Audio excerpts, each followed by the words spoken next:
Hi guys, in this video we will quickly learn how you can increase photo resolution and fix blurry images using AI.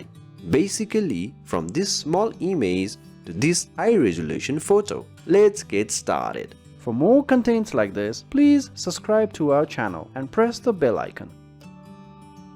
So for this video, we have this sample image. Let me open it.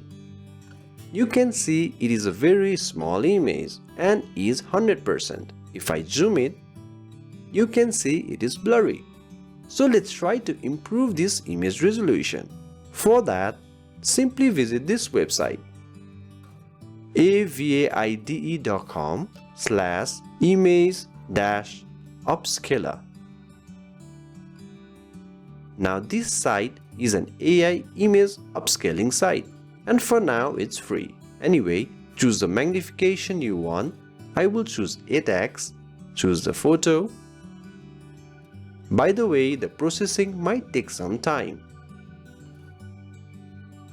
It's done, so you can see the difference. Here is the original image and this is the edited image. Let me save it. Let's check the image. And this image looks pretty nice, especially compared to this small sized image, as you can see it. Anyway, please do try and let us know if this AI works for you or not. And for now, it's absolutely free. Thank you very much.